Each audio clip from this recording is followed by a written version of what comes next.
Here we are. And we're at that last chapter. Yeah, there it is. Man, you should have listened to me. Right? That's Yeah. the I told you so moment. Right. As if it helped him, but well, it did help him because, purely rhetorical, just to be right. It had nothing to do with reality because he needed to be in that spot anyway. That's where. So we're in the last chapter, which we hovered over briefly at the end of last week because I naively thought we could do those two chapters in one time.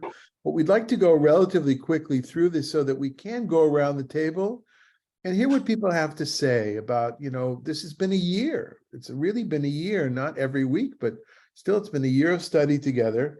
It's been new for a lot of the folks here in a radically new way, this kind of conversation, because it wasn't just about Jews and Christians sitting together. It was about us looking and examining a key text for the at least the conceptualization of the building of the church, and a key text when it comes to Jewish early Christian relationships. Right, this is a key text, and here we were sitting side by side or opposite each other. So if you haven't given thought to that, then please give some thought to that so that we can have a rich conversation after we relatively quickly go through this particular chapter. That's all right. Okay. Steve, just give us a 1 minute kind of sum up where we are in the story overall context. Well, yeah, 27, the chapter before this that we drilled down into was that that wild sea journey that called to mind the story of Jonah, the story of Odysseus. It's just a dramatic crossing of the Mediterranean, but all roads point in favor of Paul, making it, Paul establishes his inner authority as they go. He goes from prisoner to being the wise healer with supernatural powers, you will. And I think that kind of takes us up to 28, where they have shipwrecked and now they're on the island of Malta. Right. Okay. Eileen, you wanna begin? And we timed this perfectly for Eileen because they're going back to Chicago this week, and Right. and everybody knows that in Chicago you can't have this kind of conversation. I know. After we had reached, is that where Yes. we are? After we had reached safety, we then learned that the island was called Malta. The local people showed us unusual kindness. Since it had begun to rain and was cold, they kindled a fire and welcomed all of us around it. Paul had gathered a bundle of brushwood and was putting it on the fire when a viper, driven out by the heat, fastened itself onto his hand. When the local people saw the creature hanging from his hand, they said to one another, "This man must be a murderer, though he has escaped from the sea. Justice has not allowed him to live." He, however, shook off the creature into the fire and suffered no harm. They were expecting him to swell up or to drop dead. But after they had waited a long time and saw that nothing unusual had happened to him, they changed their minds and begun to say that he was a god. Now in the vicinity of that place were lands belonging to the leading man of the island, named Publius, who received us and entertained us hospitably for 3 days. It so happened that the father of Publius lay sick in bed with fever and dysentery. Paul visited him and cured him by praying and putting his hands on him. After this happened, the rest of the people on the island who had diseases also came and were cured. They bestowed many honors on us, and when we were about to sail, they put on board all the provisions we needed. Okay. So, any kind of impressions, comments that we want to lead with? I'm struck by the unusual kindness, the gracious hospitality. Again, it reminds me of Odysseus's journey, where some places where he would go, he knew that the people had reverence. They They had respect for their limits and were therefore open to the other. And other places were not. And so that's just a key, interesting clue about this. Steve, culture. where do you see that in the journey of Odysseus? Oh, just in some of his stops along the way. I can't, recall specifically, but it felt like there was a welcoming, a sense of welcome. In other places were not. Well, Circe certainly welcomed him. Yeah. Well. Yeah, Richard? Yeah, it just seems to me that the people here are, I mean, the ancient people, of course, but they're very superstitious, and their magical thinking is real to them. But looking at it with a modern eye, you go, well, it is very much like the Odyssey, because again, there's a lot of magic involved. So one thing that struck me in reading this was what I came away with is Paul's charisma. People want to be around. I think that to me, the author's trying to say people want to be around him. He's the guy that they want to be buds with. He's doing well, and that kind of carries me through to the end of the chapter as well. The holiday mentions that people that go into details over the centuries about what kind of viper and how could it happen and this and are really missing the point. The story is really not meant to be a realistic description. You've got 276 people sitting around one campfire.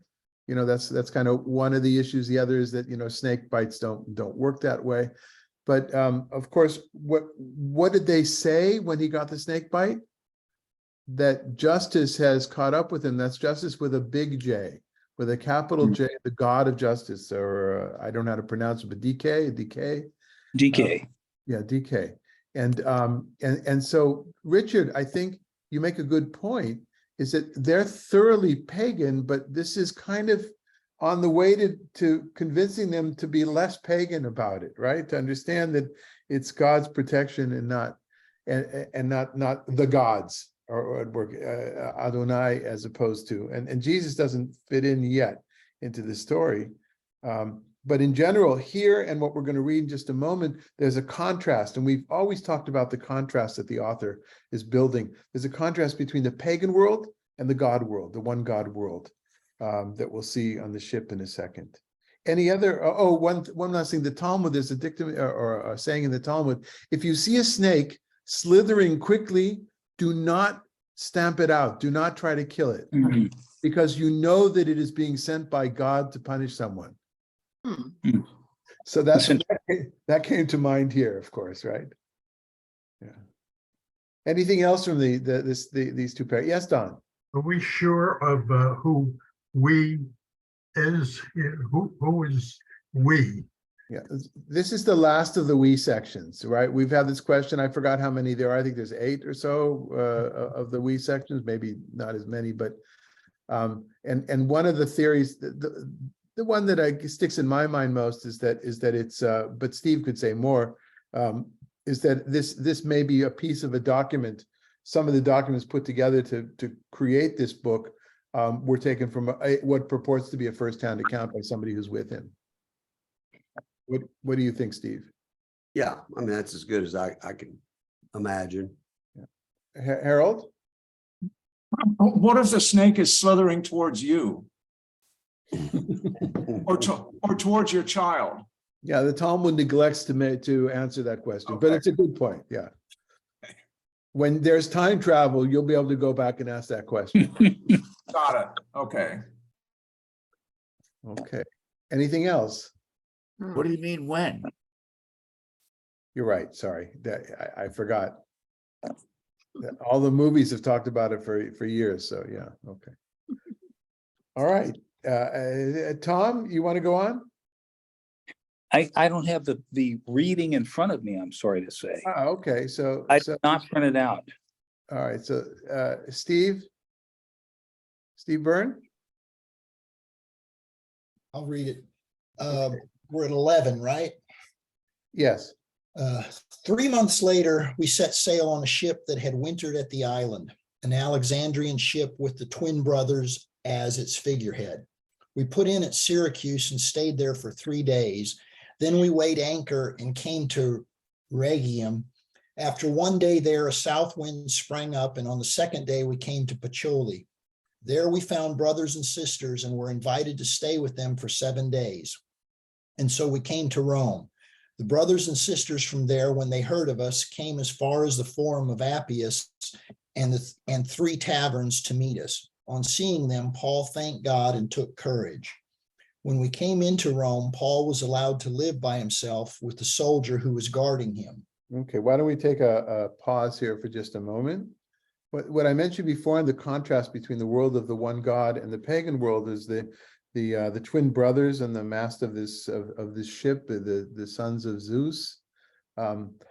Ostensibly, the ones who are guiding the ship, guarding the ship, I would imagine, is in the background of the idea from the pagan world, and yet here it's clear, I think, the contrast the author wants to make here between this seems by now to be God's work. That everything. And I think, is it Castor and Pollux? Are they the twin brothers? I think so. I think so. Yeah. And I think there's different names though, some in different sources, but I think, yeah, that's in part of it. Yeah. So it's interesting again, the great detail to which we go, even like to a place called the 3 Taverns, which I'm sure has brought about lots of discussion over the centuries, exactly where and why. But I think the idea for me, it purports to be something, well, if it's this detailed, then it must be true, kind of a thing. Anybody else? Of course, at verse 14, there we found brothers and sisters. Yeah. And we're invited to stay with them for 7 days. And so we came to Rome. Does that brothers and sisters imply Christians? Is that what it's trying to say? That's my take, that they're part of Okay. that koinonia, that Christian, Jewish Christian fellowship that consists of pagan, Gentiles, and Jews who nonetheless believe in Jesus, but also accept the other apart from circumcision. I think that's the group I'm assuming has greeted him favorably. And if we take this, it gets real tricky to say this, but from a purely theological point of view, Paul has written to the Roman community, which consists of Jews and Gentiles, and he's worried about whether or not they will accept him when he comes to Rome. And here, lo and behold, he's come to Rome and they accept him. I think that's in the back of a lot of folks' heads who read this in light of Paul's letter to Romans, and where he expresses great angst at the end of the book of Romans as to whether or not they will accept his gospel, which brings Jew and Gentile together. Although coming up though, we're going to have the same term, Adelphoi, the brothers, which is very much in the context of the Jews. So it's there might be a contrast here between those brothers and sisters who are part of the Undura, our group, so to speak, of Jews and Christians, or it may also mean here Jews, and it's still part of his. Remember, he hasn't mentioned Jesus all this time in the last 2 chapters, and so it might be that as well. I hear what you're saying, Steve, but I'm not entirely sure.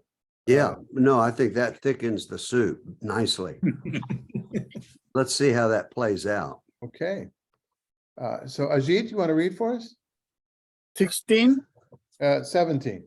17. 3 days later, he called together the local leaders of the Jews. When they had assembled, he said to them, "Brothers, though I had done nothing against our people or the customs of our ancestors, yet I was arrested in Jerusalem and handed over to the Romans. When they had examined me, the Romans wanted to release me because there was no reason for the death penalty in my case. But when the Jews objected, I was compelled to appeal to the emperor, even though I had no charge to bring against my people. For this reason, therefore, I ask to see you and speak with you, since it is for the sake of the hope of Israel that I am bound with this chain. They replied, we have received no letters from Judea about you, and none of the brothers coming here has reported or spoken anything evil about you.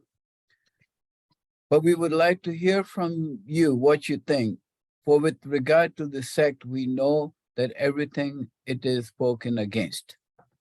Okay, this is a bit of a complex. Yeah, Yeah. it is. It's weird. So initial comments? It seems, it seems Yeah. like there are brothers that are Jews and also brothers or brethren that are Christians here. Where do you see the Christian brethren in this paragraph? But I don't see anything about brethren, but I'm just saying in other parts of the scripture, that word kind of appears. Right, so that was kind of behind my point before, and thinking that perhaps even in the previous paragraph, that brothers and sisters may mean Jews, just Jews. I think that's one of the points that the author's been trying to prove since the beginning of the book. That Paul is really from that. He's open to growth outside of the Jewish people, but that goes back to the base. The paragraph here, it's all about our people, our ancestors, brothers, and even when he says the Jews. So this is an interesting thing because we immediately say the Jews. We're thinking of John, the Gospel of John's the Jews, right? That accusatory, the Jews. But here he's talking about the Jews, but as if they're an other group. We'd have to look at the Greek more closely here, of course, and the history of translations and interpretation. But it feels here that and then they don't know anything about what he's talking about, right? Well, we don't know what you're talking about, but now that you brought it up, let's talk about that because we've heard other things, right? It's kind of like he kind of what we call a goal atzmi. What do you say when the soccer team when they get a goal into their own? What's that called in English? Auto goal. A what goal? Auto goal. Auto goal, right? And so in Hebrew, goal atzmi, so an auto. So that's kind of what he did here by bringing it up. Well, you would have kept your mouth shut, you would have been fine. Anyway, but that, of course, the point is to discuss this. I think one of the things that has always struck me about this passage is how pro-Roman it is, that the Romans are really pictured quite well as being just and, listening to what is really going on. Mm-hmm. Now, I've always liked the Romans, so, maybe I'm just prejudiced. Perhaps this is Paul's way of telling this group of people that while I am Jewish, I come from a Jewish family, I'm also protected by the Romans. Therefore, please don't raise your hands against me. Perhaps he's giving them that information. He's putting himself in a place where no one can try to harm him. One of the things I mentioned the other night at my dinner with clergy is that I, as a Jew and not having read so many of the books in the New Testament, I'm really quite ignorant, other than verses here and there, of the letters. Right? I have not yet sat down to study or to actually read through in a serious way. So I have, and I think many of us, the Jews around the table here, we have the benefit of reading this fresh. So we don't know what's going to happen to Paul. Right. What we know about Paul is what we've read until now. We're that first reader, right? That those of us that have been teaching for years we encounter with kids, sometimes with teenagers. It's just such a lovely thing to be the first time you're reading something, you're affected in a different way than when you've got that whole baggage of all the rest of New Testament literature in which other things are going to happen. Something's going to happen. Something about the Romans. And yeah, so how would you react to that, Steve?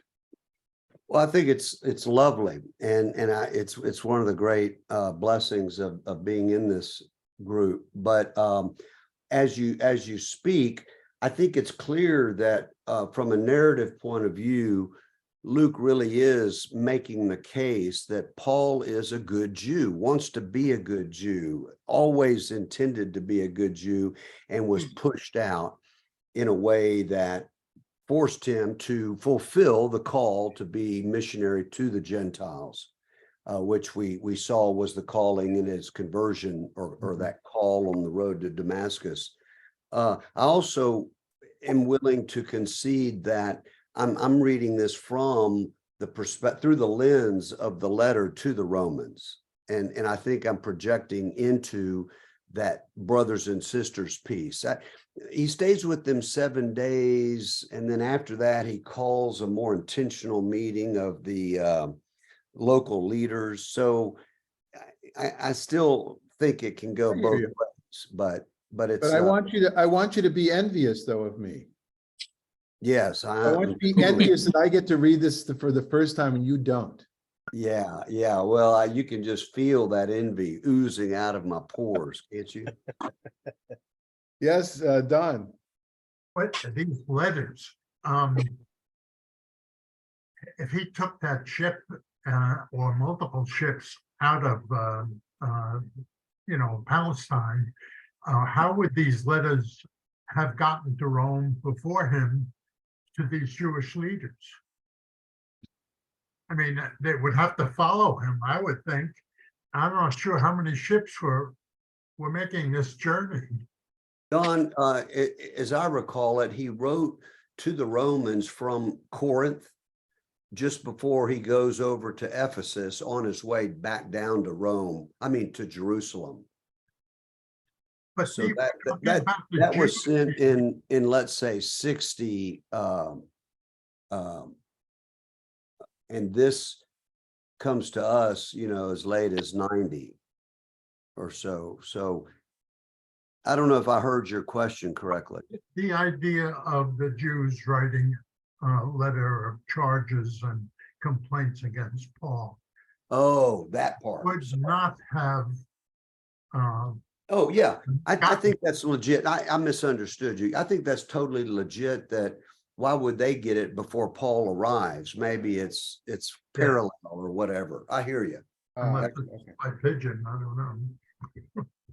They would probably in the ancient Mediterranean world, sailing it caused terror, and frequently the ships just stayed very close to shore because they were so scared of, they just didn't go out into the sea. So that would add an interesting twist to this, I think. We brought this up last week, whether it's a ship from Alexandria doesn't mean that it went from Alexandria to Southern Europe in a straight line, right? They hugged the coast, went from port to port. Exactly. Yeah. Now, David, in the spirit of my envy, what if we just finish reading 28? Yes, and then pull that together, and then I can't wait to just go around and. You're right, absolutely. Okay. Okay, then, Richard, you want to read? 23? I still have my voice. Is Oh, still- okay, then Megan?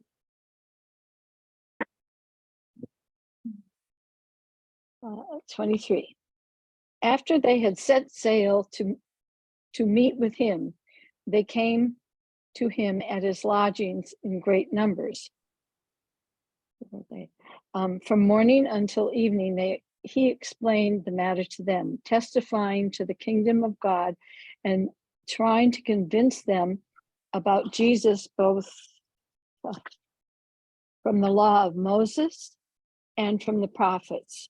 Some were convinced by what he said, while others refused to believe. So they disagreed with each other as they were leaving. Paul made one further statement. The Holy Spirit was right in saying to your ancestors through the prophet Isaiah, go to this people and say, you will indeed listen, but never understand. And you will indeed look, but never perceive.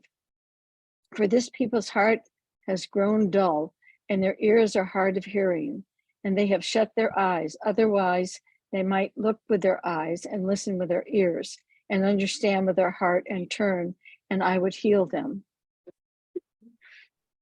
should I go on? Let it be known to you then that this salvation of God has been sent to the Gentiles. They will listen. Some add, and when he had said these words, the Jews departed, arguing vigorously among themselves. 30, he lived there 2 whole years at his own expense or in his rented dwelling, and welcomed all who came to him, proclaiming the kingdom of God and teaching about the Lord Jesus Christ with all boldness and without hindrance. There came Jesus.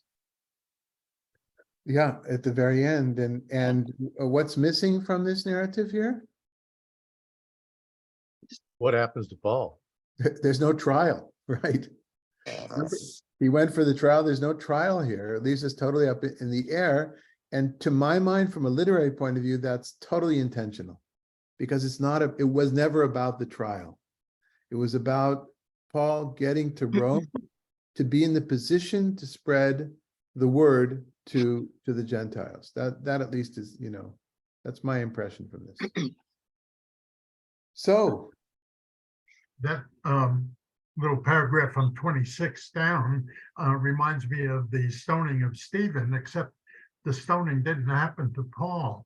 The people who were being addressed walked away. They didn't do anything further, and they left it hanging, as you said. So Don, maybe you'll start us off with what, you've been with us before in other study. I think the book of Daniel, maybe it was, but what are you walking away with? What are your impressions from this last year? This kind of study was new to me in that it's a joint study, joint tradition study.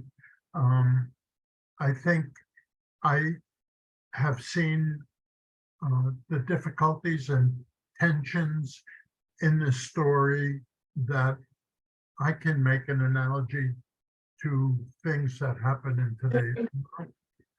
And I think the thing that sticks with me really is that God is working through this kind of stuff, confusion and tension and passion and intellectuality through the whole book that we read. Someone else? We go around? Yes, Eileen. I've written a couple things. The reading of the text for me, of course, was the first time, and following the characters' journeys and their desire to preserve and expand the sense of community based on religious beliefs and history, I think was compelling. Comparing particular readings from Acts to the writings of the Torah, the Babylonian Talmud, the Mishnah, and even more contemporary thought helped me to make connections that were more familiar. It was fascinating to see how intertwined the passages are. Secondly, as a former instructor, I appreciate the tremendous amount of research it took to compile weekly readings. Limiting what to present from a vast body of knowledge in an hour's time should have been overwhelming. Lastly, the stage was set for mutual respect between Rabbi Dr. Kinney and classmates from the first session, and was reinforced with each one. There were readings that challenged some long-held beliefs of several fellow classmates and stirred real emotions that were shared. Those were the blessings that I took from this journey: listening, appreciating, and respecting another's heartfelt beliefs. That's what I have to say. Wow, Eileen, thank you for going to the trouble of writing it out and giving it such thought. Wow. Wow. Easier for me that way. Very beautiful. Who's next? Can I add one other thing to what I wanted to say? I've read this, I've read Acts a number of times before our study, but I got so much more out of it in our study than I had in the past. Thank you. Tom, were you trying to say something beforehand? Just unmute you. We've got to unmute you, please. Tom, you're on mute. Yeah. There you Oh, go. okay, I took that off. Where are we gonna go next? Well, I think a lot of that has to do with what we hear today, and I think I'm going to try to figure out. I haven't spoken with Steve, but maybe perhaps a survey to send to all the participants to get a better direction for what we might do going forward. Yeah. It's been a very rich conversation, I think, and sadly, I have not been at every session, but I think it's been an amazing conversation. I hope we find a way to go on. Thanks. I got to officiate when I was the chaplain at Episcopal High School, a new high school in Houston in '84. I was given the privilege to officiate at Tom Bonnell and his beloved wife Dana's wedding. And so Dana is Jewish. Tom raised in the Episcopal Church, but always secretly wanted to be a Catholic priest or a monk of some kind. And so I remember that wedding where we're all gathering. I think George Hawkins was there, and it was I got to name their love for each other, but then the head of school criticized me for not bringing Jesus into the fray.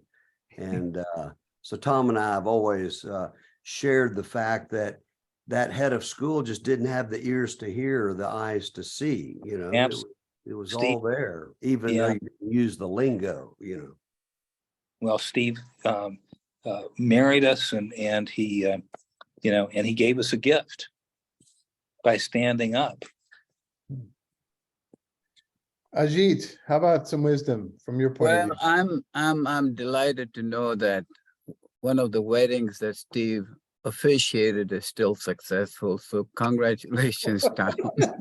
I'm batting about 50-50, to be honest. I was really looking for the anti-Semitic tone in this book of Acts. Where is it where I can point out and say, this guy is really, Luke is anti-Semitic.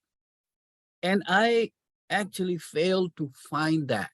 I couldn't find that I could accuse Luke of being anti-Semitic. I could say that Luke is arguing with people who Paul is arguing with people who refuse to see things his way, but that's the normal course of events. When you talk to somebody, sometimes you just don't always agree. You don't always come to the same thing. And if anything in this book is taken as being anti-Semitic, I think the original author of this book would be aghast, would be profoundly troubled by the fact that what he's writing several thousand years later would become anti-Semitic. And I don't see that tone, anti-Semitic tone in here, which frankly, when we started this, that's what I was looking for. I did not find that. Which also goes to prove that what you said today, this group, we've had this conversation. If we listen to this conversation 2,000 years from now, who knows how people will read this conversation? I have learned a lot. I'm profoundly happy and joyous that I was part of this group, and I hope to continue being part of this group in the future. To just a short comment about Ajit's understanding or perception. One thing might be that we, in our desire to look at this differently, we're purposely presenting it, Steve and I, in a way that it would not be seen, as it has been seen perhaps by others, to be an excuse for hatred towards the Jews. I can imagine somebody reading this last chapter and saying, well, of course, look at them. They were arguing amongst themselves, right? In 25, so they disagreed with each other. Or if you go with that, I don't know who has that version in 28, and they were arguing vigorously among themselves, and somebody say, see, look at those Jews, they're arguing with themselves. From a Jewish point of view, of course we are. That's who we are. That's what we do. It's not just a joke that asks one Jew, you get two opinions, or two Jews and three opinions. It's the Talmudic literature is one big, it's not an argument. Well, let's call it a debate.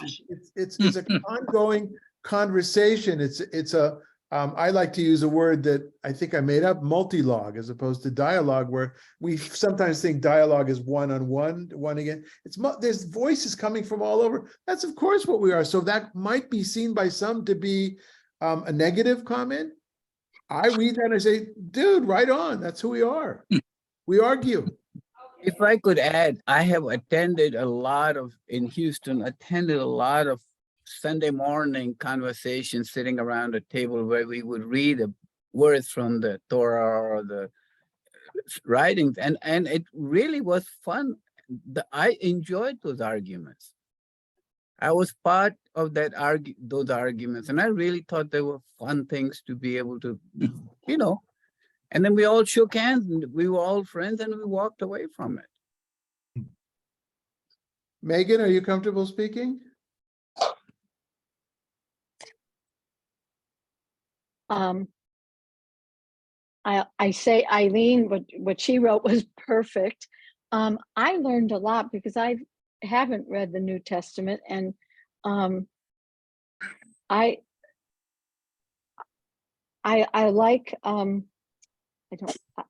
I appreciate how it was emphasized how Paul was Jewish. I wouldn't have, just because I've never read it, have thought, I wouldn't have known all of it. I learned a lot from this. And I also thank you for all the work that went into finding everything here, and everyone here for the discussion we've had. I've always see myself as an open-minded, this and that, but I'll say I saw some of my biases. I saw some of these, and I saw them addressed and answered. So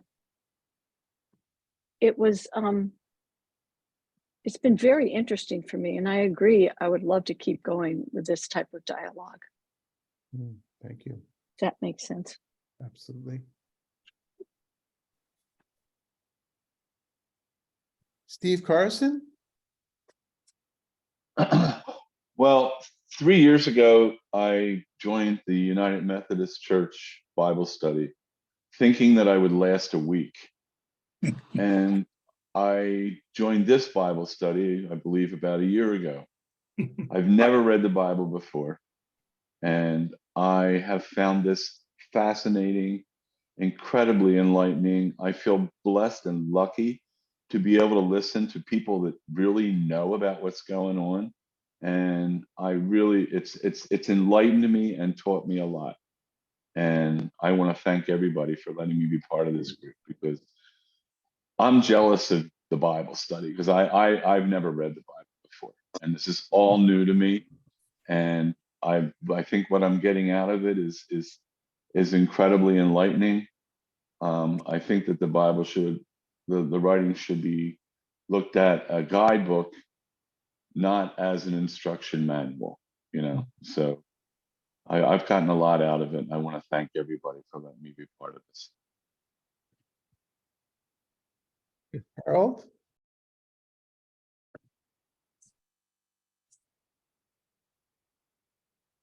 Well, I don't have too much to say because I was kind of a Johnny-come-lately. I think I joined this group, I think probably months after you guys had already been in the middle of it. So I missed a great deal at first. I think probably most of you here heard my comments from a couple of months ago, my feelings towards much of what was written here. With regard to, is it Ajit? I know you said that you didn't find much in this writing that was anti-Semitic, and my thought is, well, you're not the target. Feel it as much. If you're not targeted, you don't feel, I'm acutely aware of that. For example, I'm very aware that when I see anti-Asian hate, misogyny, anti-Black racism, I hate it, I deplore it, but it doesn't get quite as visceral as something that is anti-Semitism.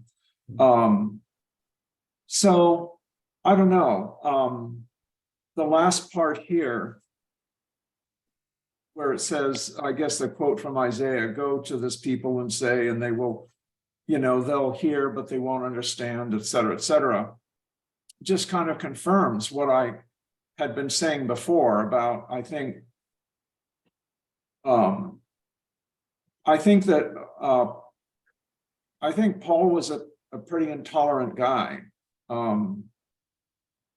And I know that he wants to unite Jew and Gentile together, but it's his way or the highway. And I think that what's good in Judaism is to continue the debate. Some Christians may, you have the Messianic Jews who are basically Christian, and that's fine, but it's just, and I keep thinking about the problems that we have in our country today with the politics and the polarization. And there's been so much talk about how words have consequences. And there's so many places in the Bible where these words had major consequences throughout the centuries and continue to do so. And I just find it very, I find that part troubling. I mean, I know that there are also some very, very beautiful parts to the Bible, both in the Hebrew scriptures and the New Testament. But it's just something that I have a certain malaise with. But I love the group. Now, then there's, should we continue the group? I would love to continue the group. So that is a whole other conversation from, what my other feelings are. At the very, Harold, at the very end, when we concluded the reading and just before David turned to Don, I was going to say something like, I want to channel my inner Harold and just point out let it be known to you, therefore, that this salvation of God has been sent to the Gentiles. They will listen. So I completely was moved by Ajit's reading, that he didn't sense that, or he was able to perceive in the spirit of love and hospitality, as I try to read the text as well. But on the other hand, when he said Luke himself would be the most grieved at what language like that has done over the centuries, I also applauded that and hear you loud and clear. I just got back from Vienna, and at the heart of my trip was a search for how did the 30s happen. And so I went to the Jewish Museum. I looked at the bronze plaques where they deported Jewish families from these apartment buildings, and just began to piece it all together, where these started way back in 1000, and then periodically, like under Maria Theresa. And so these deportations happened, and the anti-Semitic feeling was always there, except under Emperor Franz Joseph when he needed Jewish help for sustaining his empire. But when he lost power at the end of World War I, the writing was on the wall, and these nationalist anti-Jewish groups rose up and consolidated in the National Socialism. So yeah, I hear you loud and clear. And I guess just to add to my piece, I've read Acts differently thanks to this group. I've read it with a lot more sensitivity and openness, and I've asked different questions of it. The final thing I wanted to say about arguing, I think this kind of arguing is in the Christian church, wherever I've been, right? So I know it got applied to the salvation goes to the Gentiles.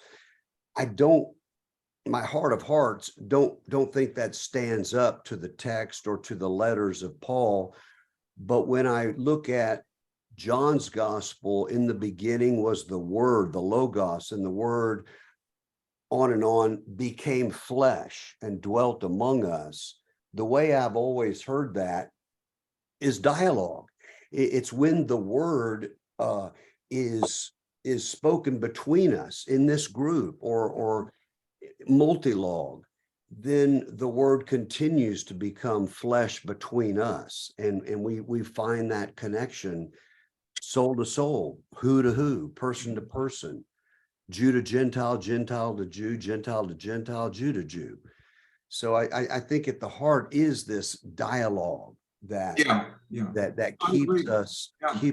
open and connected.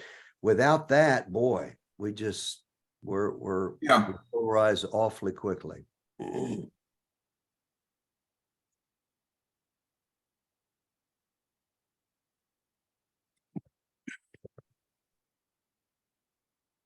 Who's George, I do would you want to just say say, something? Yeah, I don't have much of a voice because my cold, Sorry. but I would say that everything I would have said if I had a voice, it would have sounded exactly like Harold. I would just be a carbon copy of everything he said. So I just want to say ditto to Harold. Yeah. Don, I just want to give a chance for everybody to speak beforehand, I okay? thought you were through that. Okay. Sorry. George? I'm a late comer to this whole thing, so I not only, well, I don't know people's names, what they said before, or what their feelings are, but I think any scripture, any word of spiritual understanding bears discussion and argument, because that's the way we come to really understand things. I really have not read anything having to do with Judaism, for instance, beyond the Old Testament. I haven't never read the Quran.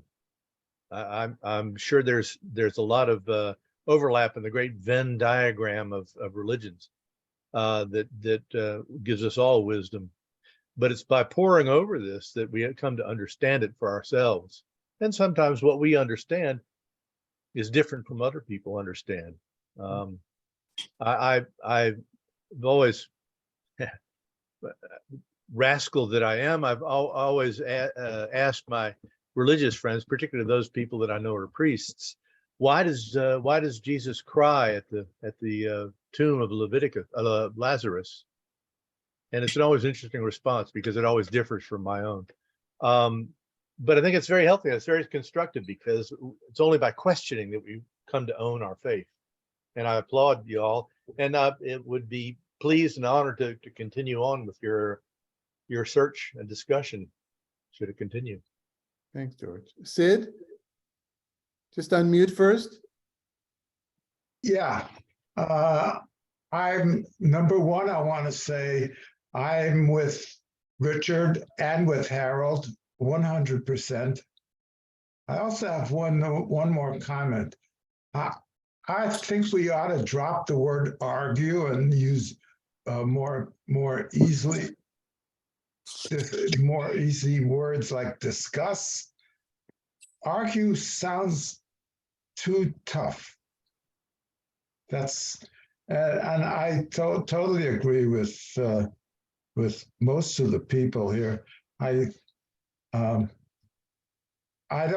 never read anything about what is called the New Testament, but this has been opening for me. It's opening, and I'd like to. I haven't been on this a lot, but what I've heard and what I've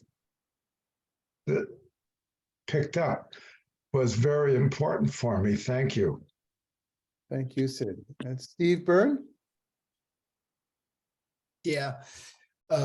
Thursdays at noon has become one of my kind of favorite hours of the week. And it's the first time I've ever done any kind of a study like that. And there's a lot of lessons that I'm sure I've taken away that are going to continue to pop up over time, but some of the ones that stood out, I always liked the way Steve would sort of transport us back and remind us to try and see this through first century eyes for a while as we would approach a text each day. I think, the other readings that Rabbi David brought in from whether it was the Talmud or the Old Testament or other places always helped connect us. One of the things I remember in the early chapters, he was talking about repentance and the idea of that word being related to when one is traveling and sort of wanders off the path, right or left, but then comes back. And I just, it struck a chord with me that that's something that occurs on our lifetime journey. And it was just refreshing and hopeful to me. I don't know where I fall between Harold and Ajit on all of that, but I know that the words "the Jews" was something that previously I had just read it in stride when I would go through the text, and now it's going to forever jump off the page at me whenever I see it. And even to the point that it strikes me now that when words different than that are used, and it happened in Acts chapter 25 when he's quoting Festus talking to Agrippa, and Festus uses the words "the Jewish people." It just seemed to come off with a different tone of respect or reverence there that stood out. So spending this last year, I've really been encouraged by the words on the pages, the humility and grace of the discussions that have unfolded this book of Acts for us. And I think the thing that stood out most to me and been most refreshing, that's all been done with just a profound absence of dogma. There was a real humility in the way that this was all discussed. And, I've been encouraged by that. It seemed to me that we all approach these weekly sessions as learners, and we were seeking to understand as best we can. And I'll use the words that Rita Claire used one week while we were here. She said, we're all seeking to figure out why we are here. So this has been a joyful dialogue for me. It's touched both my heart and mind, and I'm thankful for that. So the next coming Thursdays are probably going to be pretty dull at noon. So thank you all. Thank you, Steve. Everybody comes to this with their own background, where they grew up, the religion they grew up with. Did they suffer anti-Semitism growing up, which comes up from some of the folks that are older than I am? I did not. But all of us, though, are from North America. Corinne has been with us in the background all the time. And for her, it's a totally different hours. She lives off the coast of Africa in Mauritius. Are you comfortable saying a few words about this experience, Corinne? Sure. I would like to say a big thank you and congratulations myself to both Rabbi David and Dr. Stephen for opening our mind and heart and helping each other kind of look at the scriptures through different lenses. Myself coming from a Catholic background, but embracing Judaism by choice, I can now navigate between both of them, and I can understand a little bit more my Jewish friends, my Christian friends, my families from different streams of Catholicism or not being Catholic. And it helps me understand that we all have that deep inherent quest for understanding, for dialogue, for really reaching out to what is an existential question. Where are we? Why are we here? Who is God? Where are we aiming? Which direction are we going to? So fundamentally, it was an eye-opener for me. And seeing from my African background, where there is not that kind of dialogue, where from the Catholicism, we are imposed certain dogmas, and it is like this, and you got to take it. Your approach is groundbreaking in the sense that it opens the conversation to each and every one from their backgrounds, from the different backgrounds and perspective, without necessarily agreeing with what the other is saying, but it gives the person that opportunity just to be a little bit more open-minded and to see that we are all humans. At the end of the day, we all have the same needs. But a big thank you, and I hope there will be a kind of next level because I'm gonna miss it. Okay, thank you, Corinne. Tom, did you get a chance to speak? I don't. I did. recall. You did? No, I Okay. did. Yeah, I just said, where are we going to go next? Right, okay. That's, that was my question.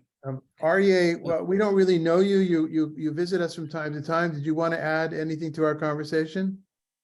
If you can hear us, Aryeh?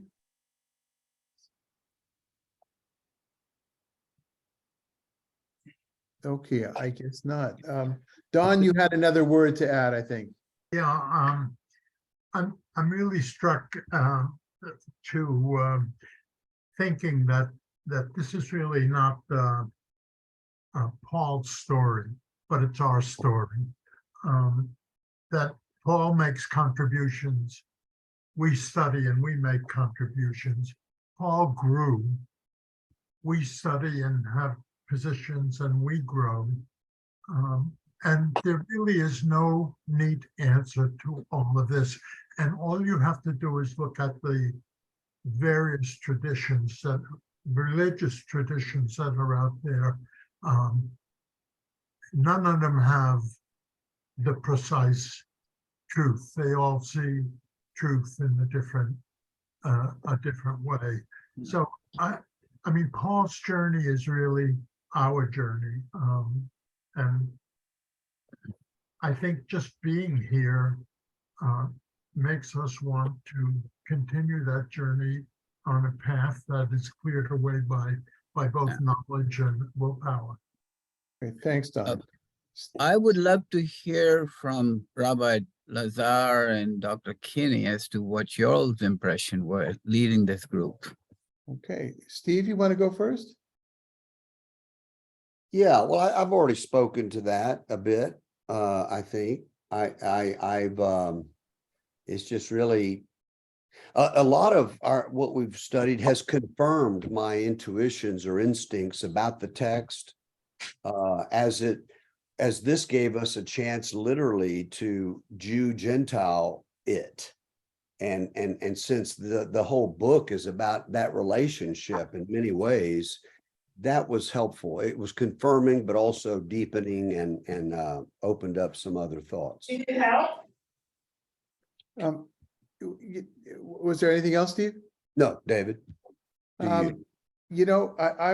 My great lesson from Paul as described here by Luke in the book of Acts is that it's not about getting there, it's about the journey itself.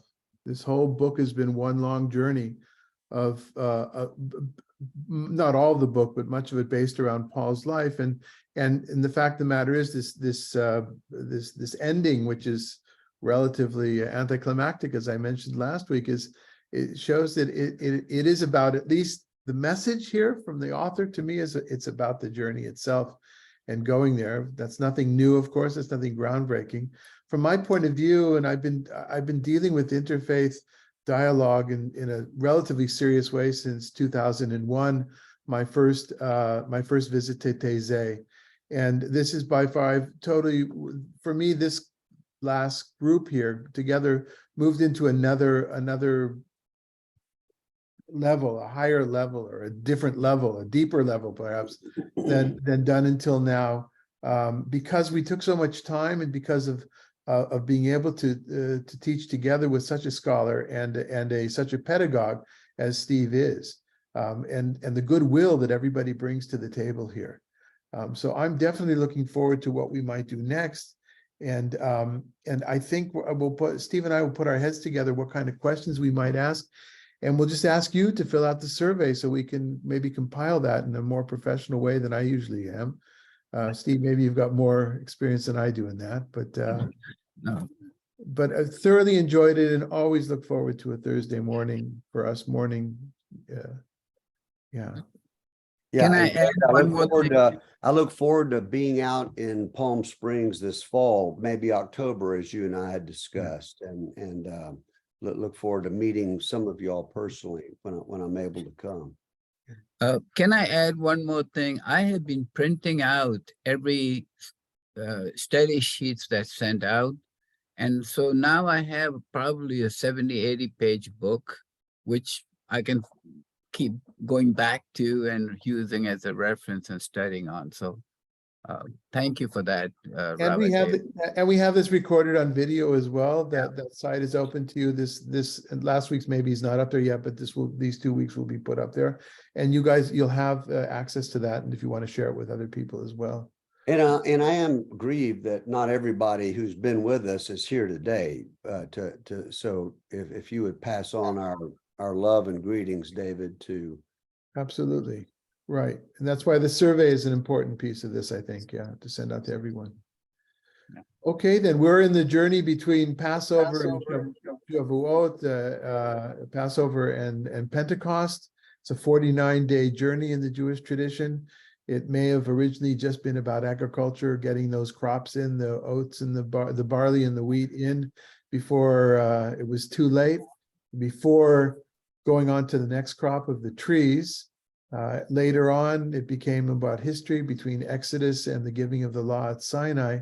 But we're conscious of our movement in our time. We're conscious of how we grow. We don't stay the same. And I guess that, to me, that's probably the bottom line of all this, that we, going forward, we always remember to grow and not stay the same. Well, God bless all of you, and thank you. Thank you for putting out the effort for being here every week. Bye all. Bye-bye. Bye-bye. Thank Bye. you.